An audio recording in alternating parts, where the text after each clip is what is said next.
Hello and welcome everyone. In this video, I'm going to talk to you about what are the common questions that I get from students, from different developers about learning programming, what are the best practices you need to take care of, so all of that. So most common questions that I get are especially from beginners. Where do I start from? Where do I begin? How do I go about it? Do I need to learn everything? Or is it okay if I just learn the basics? What is it actually the right thing to do?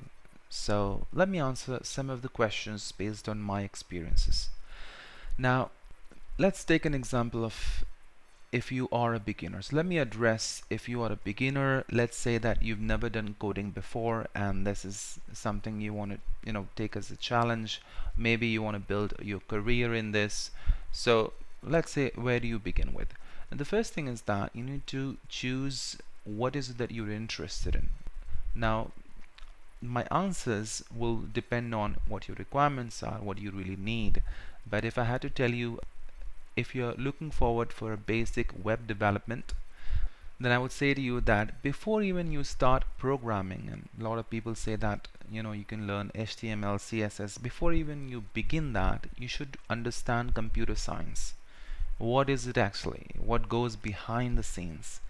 When you see some text on the computer, how is the computer processing that information? Okay, so you know that computer cannot understand these text that we see, so it converts them into the language that it can understand. So it's all zeros and ones. Okay, so you need to go behind the scene. You need to go behind the scenes and you need to actually learn all of those things. So I'm going to share some of the links with you that you can actually use to learn the very basics. Then once you have the understanding of how this computer works, that's when you move on to the basics of different browsers. For example, if an HTML file is given to the browser, how does it render it? What is the rendering engine that it uses? And that's when you need to make a career path for yourself. So if you're doing web development, then I would say that you should start with HTML, then CSS, and then move on to JavaScript. Now, before you even begin coding and start to learn about different terms in HTML, you should understand how does it work behind the scenes, which means that when an HTML file is given to the browser, what does it do? So for example, it takes the document and then it uses the HTML parser and then it converts it into the document object model, which is DOM. So it constructs the DOM tree. Okay, so you need to understand what goes behind the scenes. Then same for the CSS as well. The browser has the same way it goes for the CSS as well. So you have the CSS parser that converts into CSS OM. I know you must have heard about DOM, but there's also something called CSS OM, which is CSS object model. Now, so CSS is also parsed. So when you actually write CSS, you write a line of code, what is actually the process happening? Okay, a lot of people think that CSS is not a programming language, but to be very honest, CSS also can be considered as a programming language. So I would say to you that it is a declarative language. So there is something called imperative language, and then there is something called declarative language. So an imperative language tells the computer how to do something, okay, and a declarative language tells the computer what to do. Okay, so it's important that you learn about these concepts. That's when you will become a good programmer. Okay, there are a lot of programmers that are available. There are a lot of software developers that are available in the market. However, you need to be a good programmer. If your base is strong, if your foundation is strong, definitely you can build big programs because technology is moving really fast. Okay, so today you have JavaScript, then there are different frameworks available. A lot of people run behind different frameworks. Okay, so but they don't uh, try to understand what is the underlying technology behind it, what's the concept behind it. So that's more important. So when you start learning HTML, then you get yourself familiar with CSS, and then you come to JavaScript. Now, even in JavaScript, there is JavaScript engine. Okay, so you need to understand how JavaScript works. When you write a function, when you write a variable, what is actually happening behind the scene? How's computer converting that? So I would recommend some of the courses to you on JavaScript, which I will put that in the link. I also have the JavaScript course available, which tells you from the scratch on my channel. So I will share the link with you. Okay, and some of the important concepts would be like memory leaks. When you store a variable, how does it actually work? A lot of people, for example, go ahead and add an event listener, but when the work is done, they don't really remove the event listener. Okay, so it just goes ahead and piles in the memory. Okay, now the memory is limited. Okay, so if you if it gets full, a lot of time you may have observed that if you open a website where some sloppy code is written, then you would see that your laptop fan starts. So it's eating up your memory. Your memory is getting full. Sometimes if the code is not written properly, it can actually go in. For example, when people can write something like infinite loop, and then after some time your computer can get hang.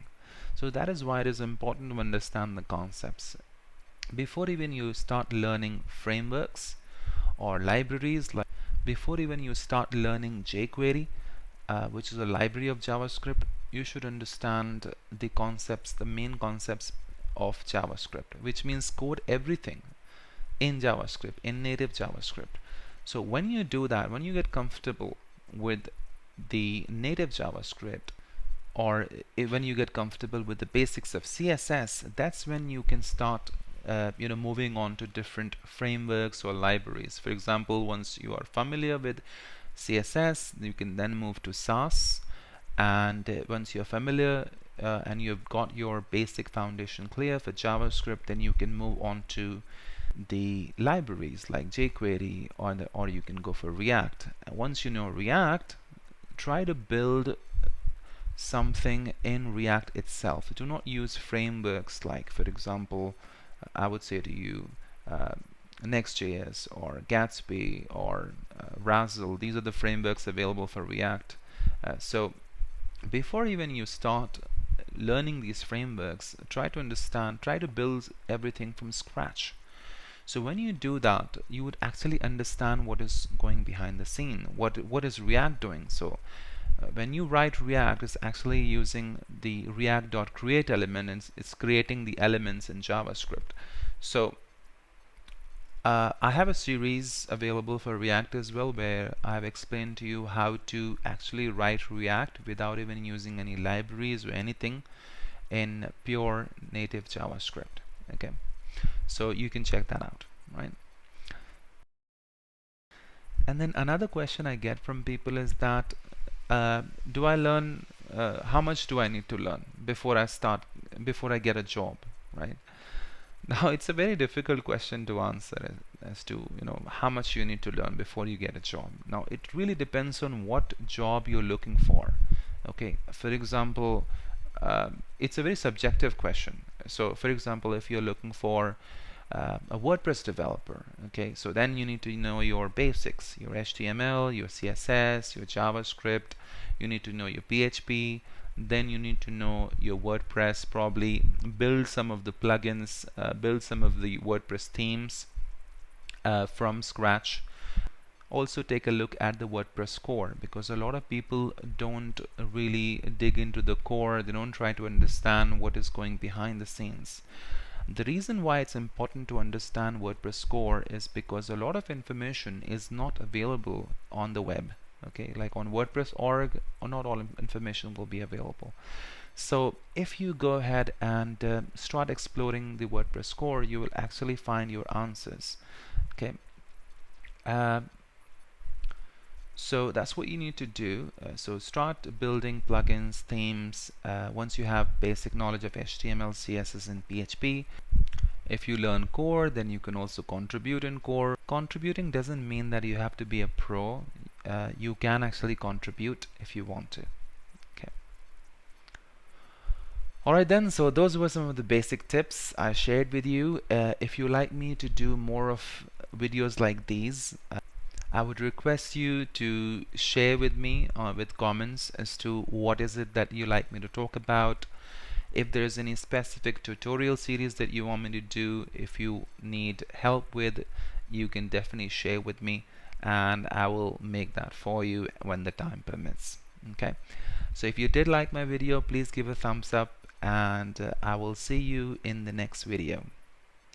And please do subscribe to my channel if you aren't already, and do follow me on Twitter and GitHub as well.